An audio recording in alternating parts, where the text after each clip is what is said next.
కొత్తగా options trading మొదలుపెట్టినప్పుడు ఒక కన్ఫ్యూజింగ్ అండ్ కొంచెం ఫ్రస్ట్రేటింగ్ సిచ్యువేషన్ ఎదురవుతూ ఉంటుంది కదా. అదేంటంటే ఒక కాల్ ఆప్షన్ కొంటాం, కరెక్ట్గా మనం అనుకున్నట్టే మార్కెట్ పైకి వెళ్తుంది, కానీ తీరా చూస్తే మన అకౌంట్లో డబ్బులు లాస్ చూపిస్తుంది. అసలు ఇలా ఎందుకు జరుగుతుంది? మార్కెట్ డైరెక్షన్ మనకు అనుకూలంగా ఉన్నా ఆప్షన్ వాల్యూ ఎందుకు అలా పడిపోతుందో ఎప్పుడైనా ఆలోచించారా? ఈ ఇంట్రెస్టింగ్ పజిల్ని సాల్వ్ చెయ్యాలంటే ముందుగా మార్కెట్ కదలికలను శాసించే ఒక ఇన్విజిబుల్ ఫోర్స్ గురించి మనం తెలుసుకోవాలి. ఆ ఇన్విజిబుల్ ఫోర్సే వొలటాలిటీ. సాధారణంగా వొలటాలిటీ అనగానే మార్కెట్ ఒకే డైరెక్షన్లో వెళ్లడం అనుకుంటారు, కానీ అది కాదు. ఒక పర్టిక్యులర్ టైంలో ప్రైస్ మూవ్మెంట్స్ ఎంత ఫాస్ట్గా, ఎంత అన్ప్రెడిక్టబుల్గా చేంజ్ అవుతున్నాయో చెప్పేదే ఈ వొలటాలిటీ. అమాంతం పైకి వెళ్లడం, మళ్ళీ అదే స్పీడ్తో కిందుకు పడిపోవడం, ఈ స్వింగ్స్ ఉంటే చూసారా, అదన్మాట వొలటాలిటీ. సింపుల్గా చెప్పాలంటే ఇది మార్కెట్లో ఉన్న అన్సర్టనిటీకి అసలైన స్కేల్. సో ఈరోజు మన ఫోకస్ అంతా ఆప్షన్ గ్రీక్స్లో అత్యంత కీలకమైన వేగా పైన. ఆప్షన్ ట్రేడింగ్లో ఈ వొలటాలిటీని మెజర్ చేసే గ్రీక్ వేరియబుల్ ఈ వేగా. ఆప్షన్ ప్రీమియమ్స్ ఎలా డిసైడ్ అవుతాయో కంట్రోల్ చేసేది ఇదే. ఈరోజు ఈ ఎక్స్ప్లెనేషన్లో వేగా వెనుకున్న సీక్రెట్స్ని, అలాగే ఈ వొలటాలిటీ అనేది ఆప్షన్ ప్రైసెస్ని ఎలా ఎఫెక్ట్ చేస్తుందో కంప్లీట్గా డీకోడ్ చేద్దాం. ఈ కాంప్లెక్స్ సబ్జెక్ట్ని మనం చాలా సింపుల్గా బ్రేక్డౌన్ చేద్దాం. ముందుగా ఆ అదృశ్య మార్కెట్ శక్తి ఎలా పనిచేస్తుందో చూద్దాం. ఆ తర్వాత వొలటాలిటీ ఇండెక్స్ను డీకోడ్ చేద్దాం. Next binary event effect, high versus లో వొలటాలిటీ, మరియు లాస్ట్లో ఒక ఆప్షన్ ట్రేడర్ తన ప్లాన్ని ఎలా సెట్ చేసుకోవాలో చూద్దాం. ముందుగా మార్కెట్ను శాసించే ఆ ఇన్విజిబుల్ ఫోర్స్ అంటే అదృశ్య శక్తి గురించి మాట్లాడుకుందాం. భవిష్యత్తులో రాబోయే న్యూస్ ఆప్షన్ ప్రీమియమ్స్ని డైరెక్ట్గా ఎలా పెంచుతుందో ఇక్కడ మనం అర్థం చేసుకోవాలి. ఇక్కడొక ఇంట్రెస్టింగ్ ముచ్చట చెప్పుకోవాలి. అదే బ్లాక్ స్కోల్స్ ఫార్ములా. ఆప్షన్ ప్రీమియమ్స్ని క్యాల్కులేట్ చేయడానికి వాడే ఈ మ్యాథమెటికల్ ఫార్ములా చూడటానికి లిటరల్గా ఒక భూతంలా ఉంటుంది. నిజం చెప్పాలంటే ఇలాంటి కాంప్లెక్స్ మ్యాథ్స్ని ఆ కంప్యూటర్లకే వదిలేయడం బెటర్ కదా. మనం ఆ నంబర్స్లోకి వెళ్లకుండా దీని వెనుకున్న సింపుల్ లాజిక్ని పట్టుకుందాం. యాక్చువల్గా ప్రీమియమ్స్ ఎలా ప్రైజ్ అవుతాయి అనేదానికి 3 సింపుల్ స్టెప్స్ ఉంటాయి. ఫస్ట్, రాబోయే న్యూస్ ఏంటి అనేది మార్కెట్ అబ్జర్వ్ చేస్తుంది. సెకండ్, ఆ న్యూస్ వల్ల మార్కెట్ ఎంతలా కదలొచ్చో ఎక్స్పెక్ట్ చేస్తుంది. థర్డ్, రాబోయే 30 రోజుల్లో రాగల రిస్క్ని లెక్కించి ఆ రిస్క్ని ప్రీమియం ప్రైజ్లో యాడ్ చేస్తుంది. అంటే నెక్స్ట్ 1 మంత్లో జరగబోయే ప్రైస్ స్వింగ్స్ తాలూకు పర్సెంటేజే ఈ ఆప్షన్ ప్రీమియంగా మారుతుందన్నమాట. ఇక నెక్స్ట్, మార్కెట్లో ప్రతి ఒక్కరూ వినే వొలటాలిటీ ఇండెక్స్, అదేనండి మన విక్స్ని డీకోడ్ చేద్దాం. ఈ విక్స్ని మార్కెట్ యొక్క అల్టిమేట్ ఫియర్ గేజ్ అంటారు. ఇది ఒక రియల్ టైమ్ ఇండెక్స్. రాబోయే 30 రోజుల్లో మార్కెట్ వాలటాలిటీ ఎలా ఉండబోతోందో ఇది చూపిస్తుంది. ఇన్వెస్టర్స్ మార్కెట్లో ఉన్న టెన్షన్ని, భయాన్ని కొలవడానికి ఈ విక్స్నే వాడతారు. ఆప్షన్స్ ఎంత కాస్ట్లీగా మారతాయో డిసైడ్ చేసే మెయిన్ ఇంజిన్ ఇది. ఒక రకంగా చెప్పాలంటే మార్కెట్లో భయం పెరిగే కొద్దీ విక్స్ పెరుగుతుంది, దానికి తగ్గట్టుగానే ఆప్షన్ల రేట్లు కూడా ఎగిరిపోతాయి. సరే, అసలొక భారీ అనూహ్యమైన న్యూస్ ఈవెంట్ జరగబోతున్నప్పుడు మార్కెట్ ప్రైసింగ్ ఎలా మారుతుందో చూద్దాం. దీన్నే బైనరీ ఈవెంట్ ఎఫెక్ట్ అంటారు. దీనికి ఒక పర్ఫెక్ట్ ఎగ్జాంపుల్ ఏంటంటే ఎలక్షన్స్. త్వరలో ఎలక్షన్ రిజల్ట్స్ రాబోతున్నాయనుకుందాం. ఇక్కడ 2 ఎక్స్ట్రీమ్ రిజల్ట్స్ రావచ్చు. ఒకటి, ఒక స్టేబుల్ మెజారిటీ గవర్నమెంట్ రావడం.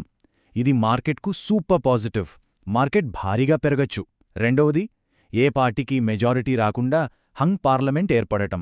ఇది మార్కెట్ను భయపెట్టే న్యూస్. దీనివల్ల మార్కెట్ అమాంతం క్రాష్ అవ్వచ్చు. సో ఇక్కడ అసలైన ట్విస్ట్ ఏంటంటే రిజల్ట్ ఏంటో ఎవరికీ తెలీదు కాబట్టి ఆ అన్సర్టెంటీ వల్ల ట్రేడర్లు ఈ 2 ఎక్స్ట్రీమ్ రిజల్ట్స్ పైన భారీగా బెట్టింగ్స్ వేస్తారు. సగం మంది మార్కెట్ పెరుగుతుందని కాల్ ఆప్షన్స్ కొంటే, మిగతా సగం మంది మార్కెట్ పడుతుందని పుట్ ఆప్షన్స్ కొంటారు. ఇలా ఇరువైపులా డిమాండ్ పెరగడం వల్ల ఆ ఈవెంట్ జరగడానికి ముందే కాల్ మరియు పుట్ ఆప్షన్స్ రెండింటి ప్రీమియమ్స్ ఒకేసారి ఆకాశాన్ని తాకుతాయి. కరెక్ట్గా చెప్పాలంటే ఏం జరుగుతుందో తెలియని ఆ అయోమయమే రేట్లను అలా పెంచేస్తుంది. మరి మార్కెట్ భయం అనేది ఆప్షన్ ప్రైజెస్ పైన ఎంత పెద్ద మల్టిప్లయర్లా పనిచేస్తుందో మనం హిస్టారికల్ డేటాతో కంపేర్ చేసి చూద్దాం. అదే హై వర్సెస్ లో వాలటాలిటీ. పాస్ట్ డేటాని మనం ఒకసారి గమనిస్తే ఏప్రిల్ 2020లో పాండమిక్ వల్ల మార్కెట్లో ఎంత పానిక్ ఉందో మనందరికీ తెలుసు. అప్పట్లో విక్స్ ఏకంగా 60కెళ్ళిపోయింది. అప్పుడు ఆప్షన్ ప్రీమియం అరౌండ్ 8% ఉండేది. అదే ఒక కామ్ అండ్ స్టేబుల్ పీరియడ్ తీసుకుంటే విక్స్ కేవలం 14 దగ్గరుంటుంది, అప్పుడు ఆప్షన్ ప్రీమియం జస్ట్ 2% మాత్రమే ఉంటుంది. మార్కెట్లో భయం పెరిగినప్పుడు ప్రీమియమ్స్ ఎలా షూటప్ అవుతాయో ఇక్కడ క్లియర్గా తెలుస్తోంది కదా. ఇక్కడ ఇంకో మ్యాజిక్ ఏంటంటే మ్యాథ్స్ ఎంత పర్ఫెక్ట్గా సింక్ అయిందో చూడండి. విక్స్ రఫ్గా 4 రెట్లు పెరిగింది, అంటే 14 నుంచి 60కి. దానికి ఎగ్జాక్ట్గా మ్యాచ్ అవుతూ ఆప్షన్ ప్రీమియం కూడా 2% నుంచి 8%కి పెరిగింది, అంటే ఖచ్చితంగా 4 టైమ్స్ మల్టిప్లయర్ ఎఫెక్ట్ అన్నమాట. విక్స్కి ఆప్షన్ ప్రైస్కి మధ్యున్న డైరెక్ట్ కనెక్షన్కి ఇదే బెస్ట్ ప్రూఫ్. ఈ పాండమిక్ పీక్ ఫియర్లో ఇంకో క్రేజీ థింగ్ జరిగింది. ఆ భారీ ప్రీమియమ్స్ కేవలం మార్కెట్ పడిపోతుందని ఎక్స్పెక్ట్ చేసే పుట్స్ మీదే కాదు, పైకెళ్లే కాల్స్ మీద కూడా విపరీతంగా పెరిగాయి. ఆ టైంలో ఎవరైనా ఎట్ ద మనీ కాల్ మరియు పుట్ ఆప్షన్స్ రెండింటినీ సెల్ చేసుంటే ఏకంగా 16% మ్యాసివ్ ప్రీమియం దొరికేది. మార్కెట్లో భయం అనేది రెండు వైపులో ఎంత ఇన్ఫ్లేట్ చేస్తుందో దీన్ని బట్టి అర్థం చేసుకోవచ్చు. మరి ఈ డేటా అంతా చూశాక దీని ఒక ప్రాక్టికల్ స్ట్రాటజీగా ఎలా మార్చుకోవాలి? ఒక ఆప్షన్ ట్రేడర్కు ఉండాల్సిన ప్లేబుక్ ఏంటో ఇప్పుడు చూద్దాం. ఒక ఆప్షన్ బయ్యర్కే ఐడియల్ కండీషన్స్ ఏంటి? విక్స్ చాలా లో లెవెల్లో ఉండాలి అండ్ ఫ్యూచర్లో వొలటాలిటీ పెరుగుతుంది అనే ఎక్స్పెక్టేషన్ ఉండాలి. అప్పుడు తక్కువకు కొని రేట్లు పెరిగాక అమ్మొచ్చు. అదే ఆప్షన్ సెల్లర్కే ఐడియల్ కండీషన్స్ ఏంటి?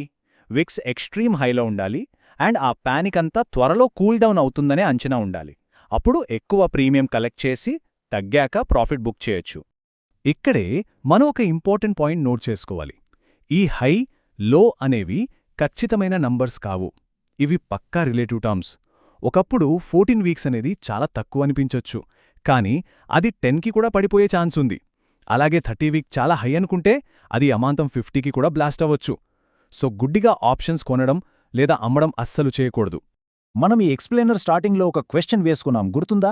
మార్కెట్ పెరిగినా ఆప్షన్స్లో ఎందుకు లాస్ వస్తుంది అని. దానికి ఆన్సర్ ఇక్కడే ఉంది. ఆప్షన్ ప్రైస్ డిసైడ్ చేయడంలో వేగా చాలా పవర్ఫుల్, కానీ అది ఒక్కటే ఫ్యాక్టర్ కాదు. డెల్టా, గామా, అండర్లయింగ్ ప్రైస్ కూడా రోల్ ప్లే చేస్తాయి. మనం ఒక కాల్ ఆప్షన్ కొన్న తర్వాత మార్కెట్ పైకి వెళ్ళినా, ఒకవేళ అదే టైంలో ఆ పానిక్ తగ్గిపోయి విక్స్ క్రాష్ అయితే, మార్కెట్ పెరగడం వల్ల వచ్చే గెయిన్స్ని ఈ వొలాటిలిటీ డ్రాప్ పూర్తిగా ఎరేజ్ చేసేస్తుంది. అందుకే మార్కెట్ మనకు ఫేవర్గా ఉన్నా కూడా ఆ లాస్ కనిపిస్తుంది. సో ఫైనల్గా ఒక థాట్ ప్రవోకింగ్ పాయింట్తో క్లోజ్ చేద్దాం. మార్కెట్లో మన ఇన్వెస్ట్మెంట్స్ సేఫ్గా ఉన్నాయి అనుకోవడం జస్ట్ ఒక ఎల్యూజన్. నెక్స్ట్ టైం ఏదైనా బ్రేకింగ్ న్యూస్ వచ్చినప్పుడు మార్కెట్ దాన్ని ఒక రిస్క్లా చూస్తుందా లేక ఆపర్చునిటీలా చూస్తుందా? ఈ వొలటైలిటీ అనే లెన్స్ గుండా మార్కెట్ని చూడటం అలవాటు చేసుకుంటే ట్రేడింగ్ గేమ్ మొత్తం మారిపోతుంది. ఏమంటారు?